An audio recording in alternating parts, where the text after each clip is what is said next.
Hej og velkommen til den her video. I dag skal vi lave vegansk pasta bolognese med sødkartofler og sojakød. Først skal du have løg. Det skal hakkes. Du må gerne hakke det så fint som du vil. Så skal vi have fat i 2 stykker hvidløg. Det skal mases og hakkes. Det er let at bare lige klaske kniven ned på dem, så kan du hurtigt fjerne skindet. Og så er det færdigt.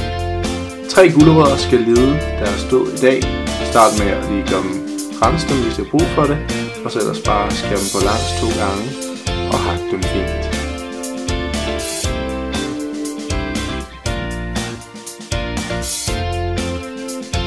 Så skal vi have fat i en rød peberfrugt. Rød peberfrugt er rigtig lækker. Den her ret sammen med sødkartoffel og gulerødder og giver det et dejligt smag.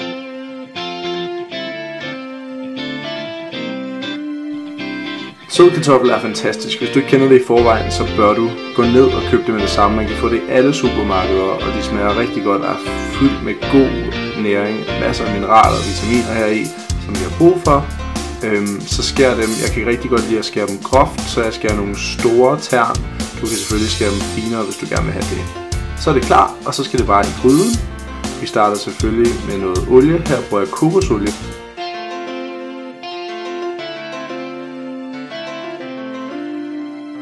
Og så skal vi have nogle løg og hvidløg i.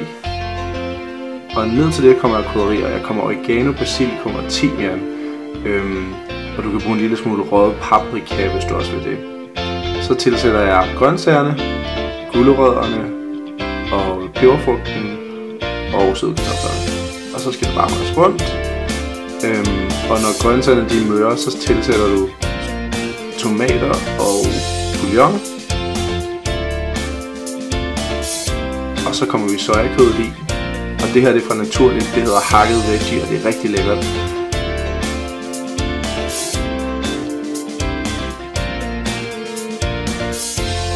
Frisk pasta kan du købe af mærket Levevis. Det kan du få i Netto og Føtex. Det er helt uden æg, og selvfølgelig vegansk. Worcestersauce. Og så masser af lækker, frisk basilikum. Og så er det serveret. Bum, værsgo. Og så er det bare at spise og nyde det. Og hvis du vil finde flere opskrifter, så hedder min hjemmeside thomaseriks.com. Og du kan finde mig på Instagram, hvor jeg hedder Thomas Eriks. Og du kan selvfølgelig subscribe, like, kommentere, hvis du vil have flere videoer som den her. Tak fordi I så med.